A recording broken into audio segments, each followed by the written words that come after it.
Hello বন্ধুরা, আশা করি তোমরা সবাই ভালো আছো, সুস্থ আছো। এখন আরেকটা নতুন ভিডিও নিয়ে চলে এসেছি।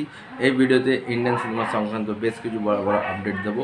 তো প্লিজ কেউ স্কিপ করবে না, চ্যানেল নতুন থাকলে সাবস্ক্রাইব করে দিও, আর ভিডিওগুলো ভালো লাগলে লাইক করে দিও, কমেন্ট করে দিও, শেয়ার করে দিও।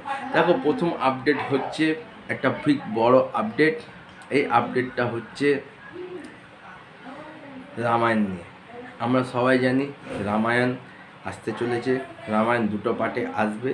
কিন্তু এই রামায়ণ হচ্ছে ইন্ডিয়ান সিনেমার একটা বিগ বাজেট ছবি। প্রায় বলা হচ্ছে 800 থেকে 1000 হচ্ছে এই সিনেমার বাজেট।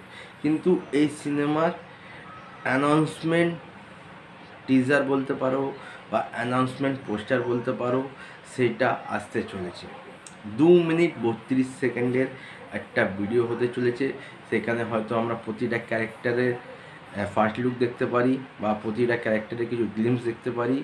সেটা কিন্তু সেন্সার থেকে পাস আউট হয়ে গেছে।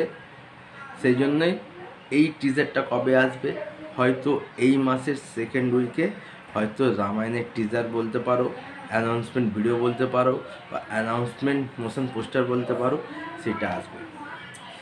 এটা হচ্ছে ফার্স্ট আপডেট। সেকেন্ড আপডেট হচ্ছে যে সিনেমাকে নিয়ে আমরা সবাই বা আমরা ছোটোবেলায় মানে হাসি পেট ফেটে গেছে, হেরাফেরি 3, তার টিজার কবে আসতে চলেছে।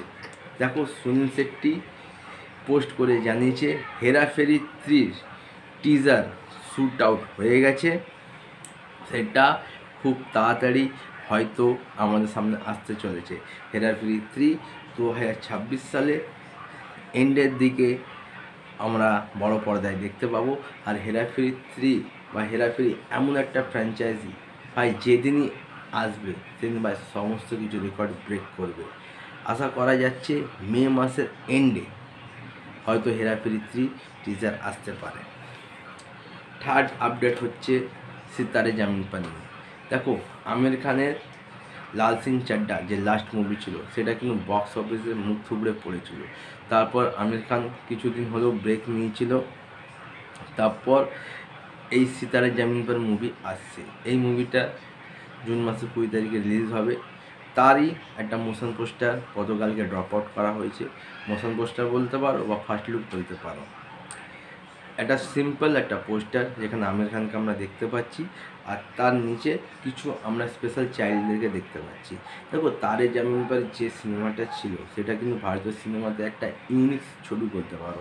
মানে হল থেকে ওই সিনেমা দেখে মানুষ চোখে জল নিয়ে বেরিয়েছিল, এতটা ইমোশনাল ছিল। আর তারে জামিন পার সিনেমাটা সত্যি এখনও যদি দেয়, যদি কেউ না দেখে থাকো প্লিজ দেখবে, তাহলে তোমরা সেই ছবির মর্মটা বুঝতে পারবে। তো সিতারে জামিন পার বলা হচ্ছে সেই ধরনের একটা স্ক্রিপ্ট যেখানে ইমোশান কমেডি মানে ভরে ভরে থাকবে। আর আমির খানের পারফরমেন্স নিয়ে কোনো কথা হবে না।